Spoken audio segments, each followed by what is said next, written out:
Today I'm going to talk about sharpening. That's been another big question, and somebody else wanted to see how I mount the camera and what type of camera I use. But before I get started with the sharpening, I want to let everybody know this is the way that I sharpen, the way that works best for me. There are a lot of good videos out there, a lot of wood turning blogs.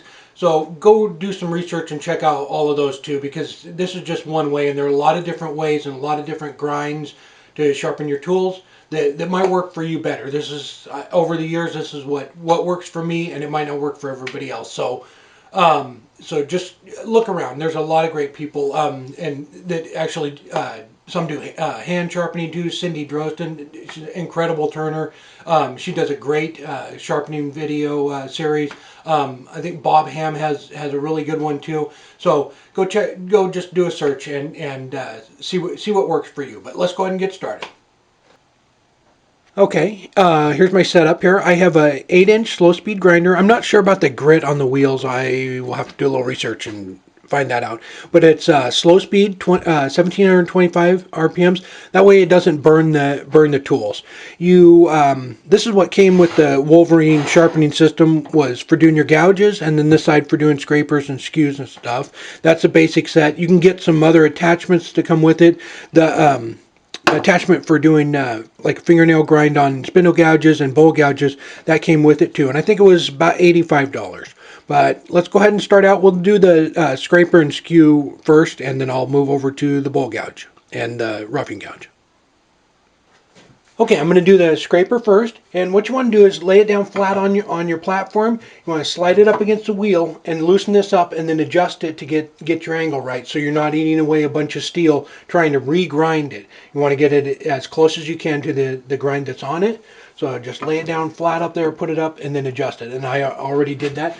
So, okay, so you turn your grinder on, let it come up to speed, lay your tool down flat on the platform, hold on to it.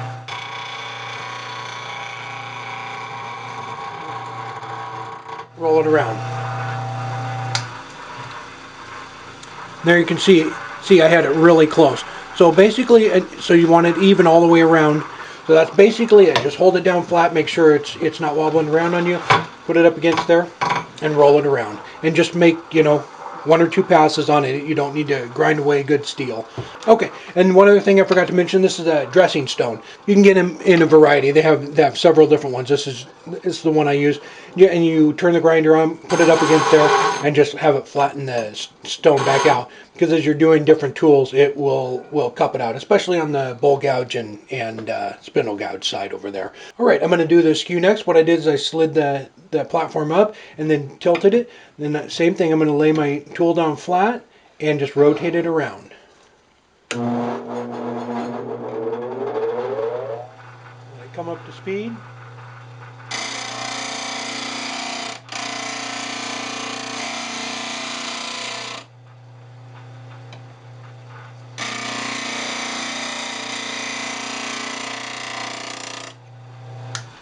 Okay, there we go. Mine has a little bit of an arc on it. It arcs up a little bit. It's just what I like. It's not, you can have flat. I've seen people sharpen them on the sides of the stone, a bunch of different ways. So again, go check out some other stuff too. Okay, let's move over and do the bowl gouge. All right, for a bowl gouge, I'm going to use the jig, and I put a mark. It's 2 inches off the side here. So what you want to do is slide it into the jig, slide it up your 2 inches. Lock it down, and then put it in the jig, and then adjust the arm in or out to get your angle. Okay, once you have it all set up in there, put it in the pocket here, and I like the sides on mine swept back, so I'm going to come way over, touch them, and then bring it up, and then lighten the pressure up as I get to the center. I don't want to put too much pressure on that, and then come over and do the same thing and just roll it back and forth. Okay, relay them, come up,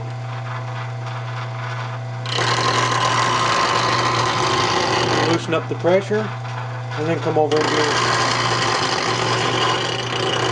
do the same side. All right. There we go. You can see it's nice and even all the way around. Now if you want to do a relief cut and eliminate some of the heel there for doing some more detail work, you just put it back in the pocket and slide the arm up, and then you can grind away at the heel there.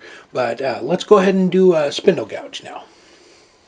Alright, the spindle gouge the same way. I use the same jig for that, and bring it out the 2 inches, put it in the pocket, slide the arm up to get my bevel, and turn the grinder on.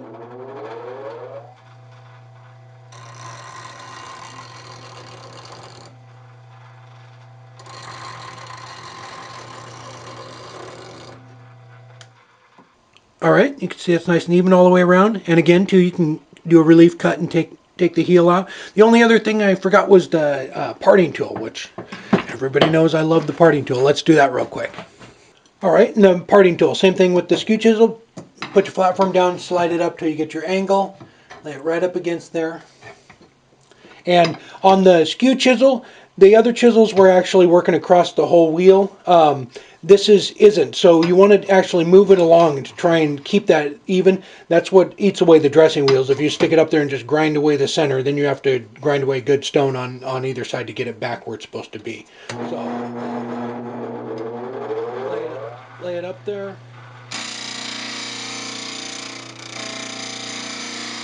And just try and keep it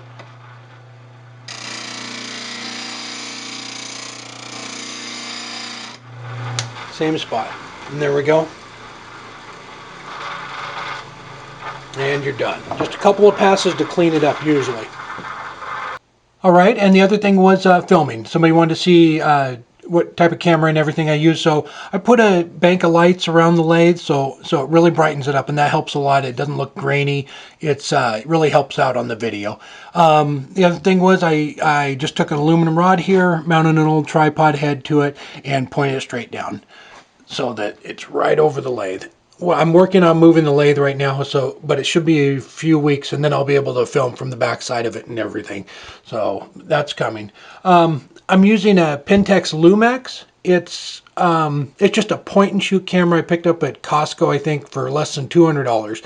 It shoots great video. The problem is it doesn't have an external microphone jack. I got another camera a couple months ago. I just have not had time to play around with it and get everything set up, but I have a lavalier mic that'll help out being able to hear me a lot better, and I get comments on that every once in a while. But I'm fixing that, and I'm moving the lathe so we can get some better angles.